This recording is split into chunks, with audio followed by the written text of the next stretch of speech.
The boat behind me here is the Bass Pro Shops Pond Prowler 8. Now, if you guys are interested in getting a boat like this, there are some things about this boat that you should know before you buy it. So in today's video, we're gonna talk about 4 things that you should be able to handle if you wanna get this boat. Stay tuned, let's talk about it. So the first thing that you have to be able to handle with this boat is not having access to all parts of the lake. So obviously today I'm fishing a relatively small pond. This is kind of what I bought this boat for in the first place, is to fish, you know, medium-sized ponds and small lakes like the one today. However, if you are a fan of fishing very large lakes, then this boat may not be for you. And if you are going to fish large lakes, like I do on this boat, no problem, you have to be okay with not having access to the entire lake. Now, yes, you can put a big motor on the back if you wanted to put an outboard, you can do that, but you're still not going to be going very fast overall with this. So if you're on a long lake or just a large lake in general, even if you could go that far, it's just not safe to go and do that, because if your motor's died, you are really screwed. I mean, you have no way to get back, especially if bad weather came in or something happened. You know, you could be in a really bad situation. So typically with this boat, I have to be very strategic as to where I launch. If I'm on a big lake and there's a part of the lake that I want to fish, I have to launch at the boat launch, or at least some type of flat ground close to that spot, or else I ain't getting in there. I ain't gonna be able to fish it, right? So that is the first thing that you have to be able to handle with this boat is, you know, not having all the access that a regular boat has. The other thing in terms of limitations is with current and wind. Wind is this boat's worst nightmare. I don't even know why I just said the W word there. It's kind of a word that I usually just don't say, because it can just ruin my day so quick.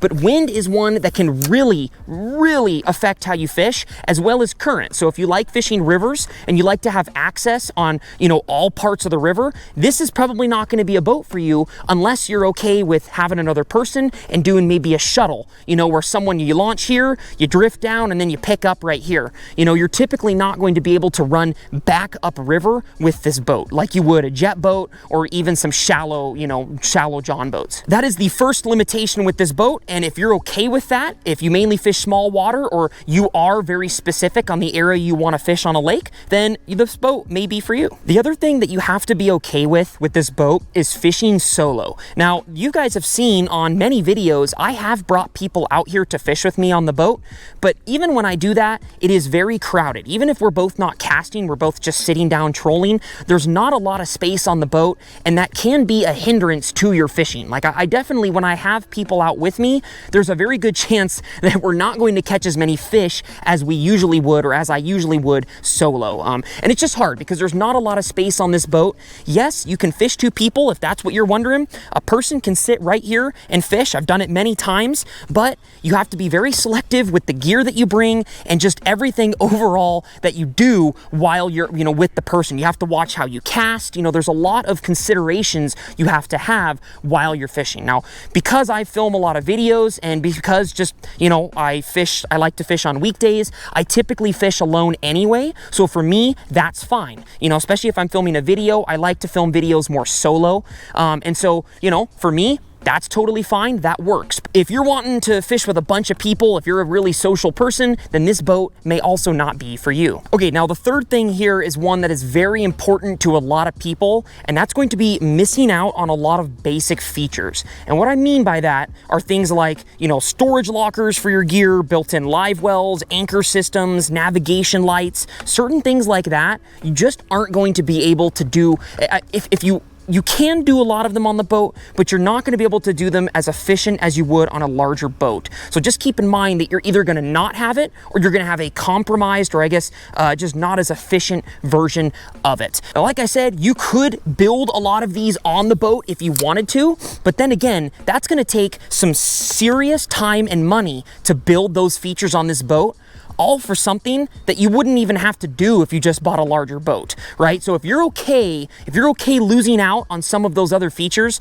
especially for you guys that haven't had a boat before, because once you've had a really nice bass boat or something, I've owned a bass boat in my life, and I will say going to this was a bit of a shock at first, because there's just, you know, I missed a lot of those features that I used to have on my other boat. I really do miss some of those things on that other one, but there are some things about this boat that I like better too. Okay, now number 4 is potentially the biggest one on this list, and this is of all the ones, this is the one that if you cannot handle, you should not get this boat, and that is if you are not okay with DIY projects. This boat, you are going to build and customize more things on this than any boat you will ever have in your life. You are going to need either some serious creativity or some serious money if you want to be able to make this boat as customized and as efficient as you want it to be. Now, some of you may just slap a trolling motor and a battery on it and call it good, but I guarantee you most of you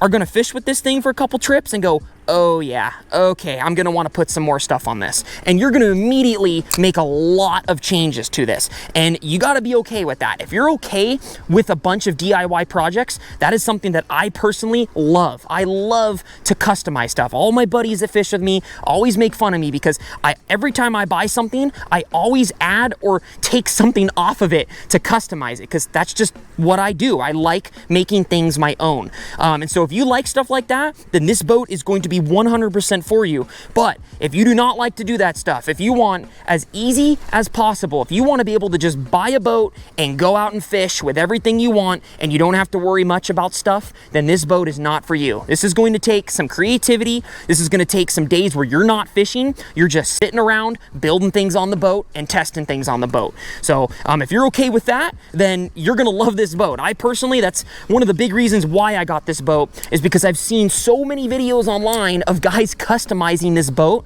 and I thought some of the things they did were really cool, and I immediately had ideas running through my mind about different things that I wanted to do. So for me, it worked out great. Oh, that's a nice fish. Wow, that was cool. He crushed that thing. Oh my goodness, he crushed that thing.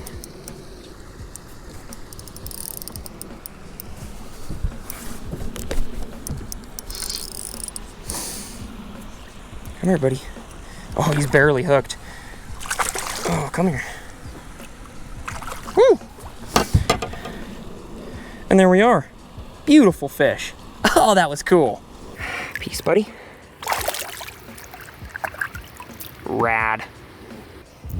If you guys are okay with doing some things on your own, as well as, you know, some small limitations, then this boat could be for you, especially if you're wanting to catch nice fish like the ones that I'm catching today. Up on the corners here, I got 2 videos that I think are gonna be very helpful to you guys considering a boat like this or just having any questions.